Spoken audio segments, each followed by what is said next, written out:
Hey beer and brew fans, and welcome to Something About Beer. Tonight I'm going to review my latest New England IPA that I brewed around about 4 weeks ago. It's been conditioning for a week in the keg.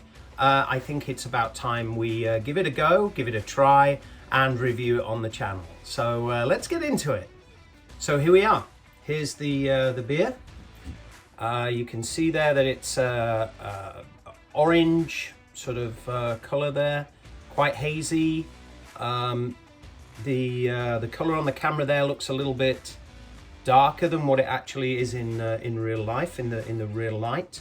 I'm very happy with the color. Firstly, I think it looks nice, a very light white fluffy head. Don't know how long it'll stick around. I've just poured it, so we'll see. But let's go in with the aroma. Okay.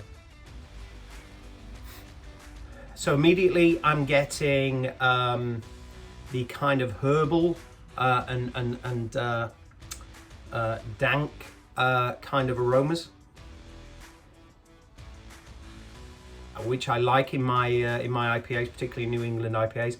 I guess that will be from the Strata. I think that brings those kind of characteristics. So just to recap, the hops, we had Strata, Eukanot, Citra and Galaxy in this.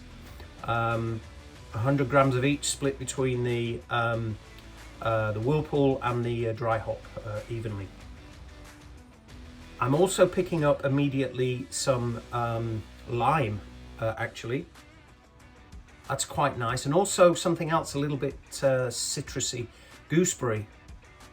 I'm picking up a little bit of gooseberry in there, which smells really nice. It's funny because I'm not too keen on gooseberries to eat them. If they've got plenty of sugar with them, then I'm okay. But for me, the taste is a little bit sharp.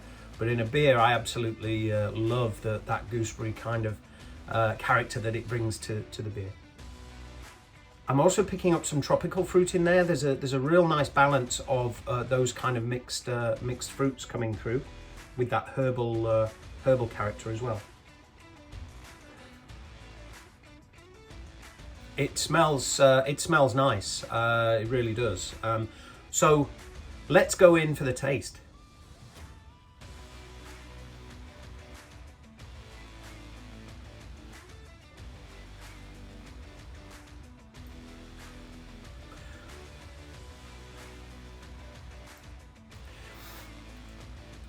The herbal, dank character comes through immediately on the palate. That's there right at the beginning, quite prominent. Then that starts to soften, and I'm getting now some of those fruity characters coming through in terms of that gooseberry flavour is coming through slightly, but I'm also getting more prominent of that tropical fruit. I'm getting a little bit of pineapple there. I'm also picking up some grapefruit.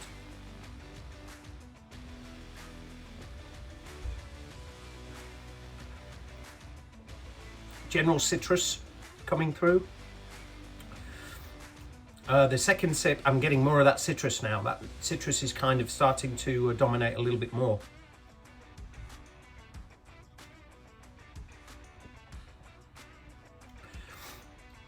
It's a nice beer. I think there's one or two rough edges that will probably clear up maybe in the next week or two as it conditions a little bit more.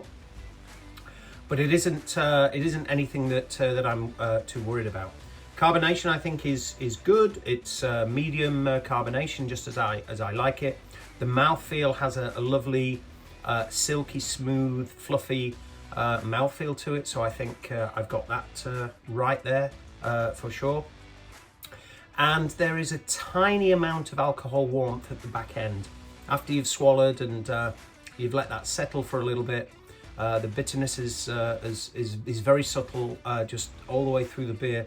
But then there's that you're left with that slight alcohol warmth. This should have been 6.2, and it came in at 6. So I'm more or less where I wanted to be. But 6% again, you know, I'm getting just a slight alcohol warmth at the back of the throat there.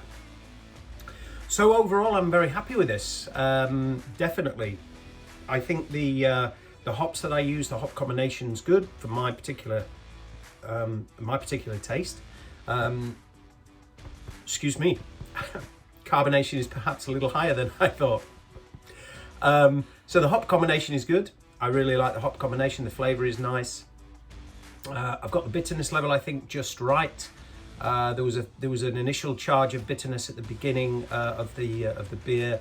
Actually, no, sorry, I tell a lie. I don't believe that. No, there wasn't. There wasn't anything. There was a little bit of hop in the mash, but then it was all whirlpool and then dry hop.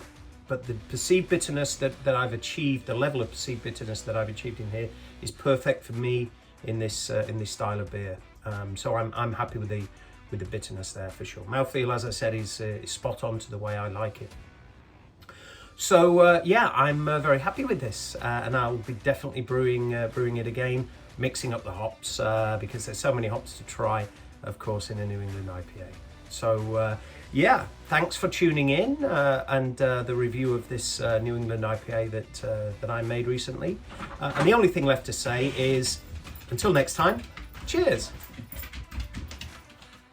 If you like what we're doing here at Something About Beer, please subscribe and give the video a like. It really does help the channel out a lot. And don't forget to ring that bell so that you're alerted to new content we put out.